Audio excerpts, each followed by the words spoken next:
नमस्कार दोस्तों, स्वागत है आपका आज के मुख्य समाचार में। सबसे पहली बड़ी खबर में आपको बताएंगे स्वामी प्रसाद मौर्य का बड़ा हमला, कहा इस बार 47 सीटों पर सिमट जाएगी बीजेपी। इसी के साथ दूसरी बड़ी खबर में जिक्र होगा कि प्रियंका गांधी 8 फरवरी को आएंगी मथुरा, द्वारकाधीश मंदिर में दर्शन कर मांगेंगी वोट। तीसरी बड़ी खबर में आपको बताएंगे कि नोएडा में प्रचार करने पहुंचे बीजेपी सांसद मनोज तिवारी का विरोध, अखिलेश जिंदाबाद के लगे नारे। दोस्तों, हर एक खबर की गहराई में आपको ले जाएंगे, लेकिन उससे पहले अगर आपको भी ऐसा लगता है कि भाजपा की उल्टी गिनती शुरू हो चुकी है तो आप अभी इस वीडियो को लाइक कीजिए और इस लाल बटन को दबाकर चैनल को सब्सक्राइब करके घंटी बजाइए और कमेंट में लिखिए जय हिंद। स्वामी प्रसाद मौर्य का बड़ा हमला, कहा इस बार 47 सीटों पर सिमट जाएगी बीजेपी। जी हाँ दोस्तों, भाजपा छोड़कर हाल में समाजवादी पार्टी सपा में शामिल हुए उत्तर प्रदेश के पूर्व कैबिनेट मंत्री स्वामी प्रसाद मौर्य ने दावा किया है कि राज्य में सपा अध्यक्ष अखिलेश यादव की अगुवाई वाले गठबंधन की लहर चल रही है और भाजपा आगामी विधानसभा चुनाव में 47 सीटों के आंकड़े तक सिमट जाएगी, जो उसे 2012 के विधानसभा चुनाव में मिली थी। अपने 2 मंत्रिमंडलीय सहयोगियों धर्म सिंह सैनी और दारा सिंह चौहान के साथ सपा में शामिल हुए मौर्य को पिछड़ी जातियों का प्रभावशाली नेता माना जाता है। मौर्य ने दावा किया, भाजपा वर्ष 2012 के विधानसभा चुनाव के अपने आंकड़े पर फिर पहुंच जाएगी।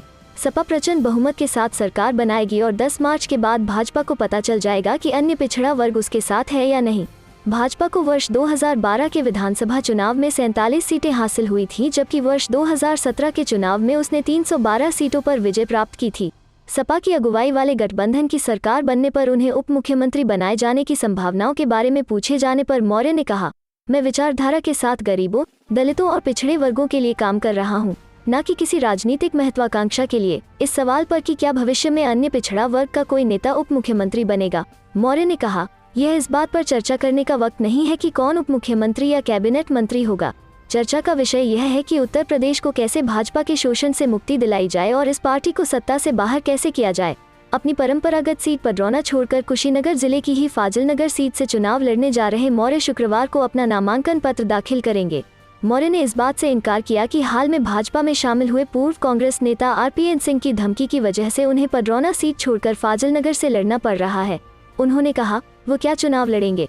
अगर वो चुनाव मैदान में उतरते हैं तो हमारा प्रत्याशी उन्हें हरा देगा। चलते हैं अगली खबर की तरफ। प्रियंका गांधी 8 फरवरी को आएंगी मथुरा, द्वारकाधीश मंदिर में दर्शन कर मांगेंगी वोट। जी हाँ दोस्तों, कांग्रेस की राष्ट्रीय महासचिव एवं यूपी प्रभारी प्रियंका गांधी मथुरा विधानसभा क्षेत्र के प्रत्याशी प्रदीप माथुर के पक्ष में वोट मांगने के लिए 8 फरवरी को मथुरा आएंगी। वो सबसे पहले यमुना नदी के प्राचीन घाट पर पूजा अर्चना करेंगी। इसके बाद वो चुनाव प्रचार करेंगी। मथुरा विधानसभा सीट से पूर्व विधानमंडल दल के नेता प्रतिपक्ष पूर्व विधायक प्रदीप माथुर चुनाव लड़ रहे हैं। उनके पक्ष में चुनाव प्रचार करने के लिए 8 फरवरी को प्रियंका गांधी आएंगी। वो पहले यमुना पूजन किया जाएगा, इसके बाद द्वारकाधीश मंदिर पहुंचकर दर्शन करेंगी। यहां से वो पैदल वोट मांगती हुए होली गेट तक आएंगी। होटल ड्यूक पैलेस जाएंगी, जहां पर चुनाव आयोग के निर्देश के अनुरूप सभा को संबोधित किया जाएगा। उधर 6 फरवरी को प्रदीप माथुर के लिए वोट मांगने के लिए कांग्रेस नेता दीपेंद्र हुड्डा तथा आचार्य प्रमोद कृष्णम भी आएंगे। घर घर पहुंचकर वोट मांगे जाएंगे। जिलाध्यक्ष चौधरी भगवान सिंह वर्मा और महानगर अध्यक्ष पंडित मदन मोहन शर्मा ने बताया कि प्रियंका गांधी के कार्यक्रम की तैयारियां पूरी कर ली गई हैं। चलते हैं अगली खबर की तरफ। नोएडा में प्रचार करने पहुंचे बीजेपी सांसद मनोज तिवारी का विरोध, अखिलेश जिंदाबाद के लगे नारे। जी हां दोस्तों, उत्तर प्रदेश के नोएडा में भाजपा प्रत्याशी पंकज सिंह के लिए प्रचार करने पहुंचे सांसद मनोज तिवारी का नोएडा में विरोध होते हुए एक वीडियो जमकर वायरल हो रहा है। यह वीडियो सेक्टर -17 की झुग्गियों का बताया जा रहा है, जिसमें अखिलेश यादव जिंदाबाद का नारा लगाते हुए कुछ लोग उन्हें वापस जाने को कह रहे हैं। इस बीच एक वोटर ने पहले नारे लगाए फिर जूता दिखाकर इसका विरोध किया। सोशल मीडिया पर वायरल हो रहे इस वीडियो में सांसद मनोज तिवारी का विरोध करते लोग नजर आ रहे हैं। इसमें एक वोटर ने पहले नारे लगाए फिर जूता दिखाकर इसका विरोध किया। इसके बाद एक महिला भी अखिलेश यादव का नारा लगाते हुए वहां से चली गई। ये वीडियो नोएडा के सेक्टर -17 झुग्गी झोपड़ी का बताया जा रहा है, जहाँ मनोज तिवारी भाजपा प्रत्याशी के लिए डोर टू डोर कैंपेन करने पहुंचे थे। इसकी शुरुआत सेक्टर -17 झुग्गी झोपड़ी से की, यही उनका विरोध हो गया। विरोध के बावजूद मनोज तिवारी ने श्रमिक कुंज, सेक्टर -66, सेक्टर -71, सेक्टर -82 में डोर टू डोर कैंपेन चलाकर लोगों से पंकज सिंह को भारी बहुमत से जिताने की अपील की। बता दें कि नोएडा के विभिन्न जेजे कॉलोनी में पूर्वांचल व बिहार के लोग भारी संख्या में रहते हैं। अपनी भोजपुरी फिल्मों और उसमें गाए गए गीतों से मनोज तिवारी इनके बीच काफी लोकप्रिय हैं। कई जगहों पर उनके आने की सूचना से मौके पर भारी भीड़ एकत्रित हो गई। भीड़ को नियंत्रित करने के लिए पुलिस को काफी मशक्कत करनी पड़ी। चलते हैं अगली खबर की तरफ। बिजली पानी की समस्या को लेकर मतदाताओं में आक्रोश, मतदान बहिष्कार का किया ऐलान। जी हां दोस्तों, एटा जिले के कई विधानसभा क्षेत्रों में बिजली, पानी, सड़क और सुरक्षा आदि समस्याओं को लेकर मतदाताओं की नाराजगी सामने आई है। मतदाताओं ने मतदान का भी बहिष्कार करने का ऐलान किया है। हालांकि सकीक क्षेत्र के मतदाता मान गए हैं, लेकिन जलेसर और अलीगंज के मतदाता बहिष्कार पर अब भी कायम है। अलीगंज कस्बा की काशीराम आवासीय कॉलोनी के लोगों ने चुनाव का ऐलान होते ही मतदान बहिष्कार की घोषणा कर दी थी। बाकायदा कॉलोनी गेट पर बैनर लगाकर लोग प्रदर्शन भी कर रहे हैं। इनका कहना है कि कॉलोनी में बिजली, स्वच्छ पेयजल, सुरक्षा की व्यवस्था नहीं है। बिना बिजली मुश्किलों का सामना करना पड़ रहा है। क्षेत्रीय लोगों का कहना है कि दूषित पेयजल से समय समय पर बीमारियां फैल जाती हैं। असामाजिक तत्व महिलाओं, किशोरियों को परेशान करते हैं। लोगों को निराशा है कि मतदान बहिष्कार के ऐलान के बावजूद कोई अधिकारी, नेता उनका दुख दर्द जानने नहीं पहुंचा, जिसके चलते वो बहिष्कार के निर्णय पर कायम है। जलेसर विधानसभा क्षेत्र के महापुर गांव के मतदाताओं ने भी यही मन बना रखा है। हालांकि यहाँ मुद्दे अलग हैं। ग्रामीणों के अनुसार वो 2 दशक से गंदगी, पेयजल संकट तथा जर्जर प्राथमिक विद्यालय भवन की समस्या से जूझ रहे हैं।